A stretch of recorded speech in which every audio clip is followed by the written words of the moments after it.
Today we're starting to build a wedding chest for my son and future daughter-in-law.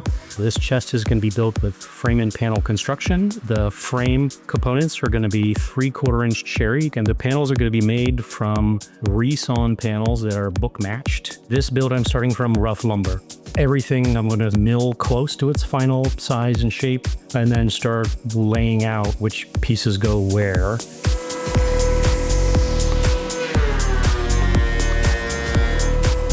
I was very excited when my son got engaged and decided pretty quickly I wanted to build the two of them something as a wedding gift. This was the thing that seemed to make sense to sort of convey my excitement and love for the two of them.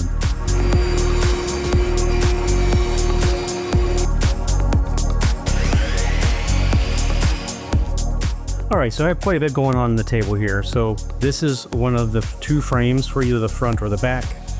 Inside of the panels, there's going to be a 1/4-inch groove cut in the middle of all of these, and that's what the panel is going to float in. The Joinery's Dominos, where they become mortise and tenon joints, joining all of those pieces together into first the sub-assemblies of the frames, and then joining the frames together into a box. It's a blanket chest, but I'm calling it a wedding chest.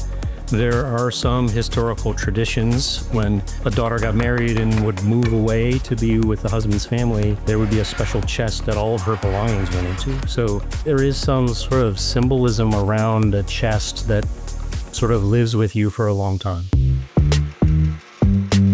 The panels are highly figured cherry, and I've chosen to go with wider boards so that I can resaw them, split them open, and then glued together to become book matches, so that each panel is not just figured cherry, but they are symmetrical about the center. The decorative edge is routed into them such that those edges have just the right thickness to fit snugly while being able to move inside of the grooves in the frames. The panels are pre-finished before they go into the frames because once they're in there, they're going to move over time, and if they shrink, suddenly you're going to see a sliver of wood that isn't finished. I am using Danish Oil to really accentuate and bring out the beauty, and then over top of that is a hard wax oil that provides a more durable finish. It's really important to me that this has the durability it needs, but it really looks natural. Then the panels will actually get assembled.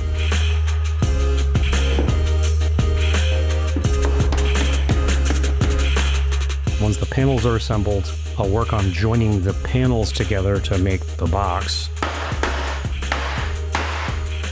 At the bottom is plywood because plywood is really strong and it's stable. But then inside of that, I'm going to put in cedar. Cedar is great because it has a smell that moths don't like, and you can just sand them every couple of years to renew them. Once the general structure is together, then it's going to get a skirt of moldings around the bottom. Those moldings have the feet integrated into them.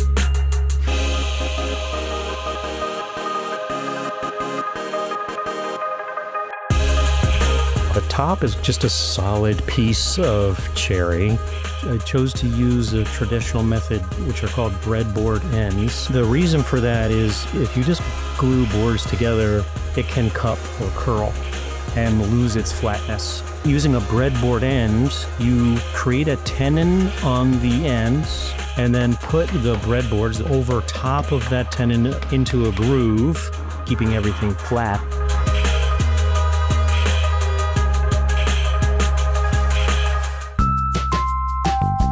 I'm really thrilled with how they came out. The chest is for my son Mark and his betrothed, Kristen. I'm just so proud of the two of them, and I think they're just an amazing fit for each other, and just excited for their life together and be able to participate in that. And it's kind of emotional, so kind of hard to talk about it without, getting a little choked up. This is a piece that should last hundreds of years if it's taken care of. We actually have my wife's grandmother's chest, sort of a family heirloom, and I'm hopeful that this will become one for them and perhaps pass down through the generations.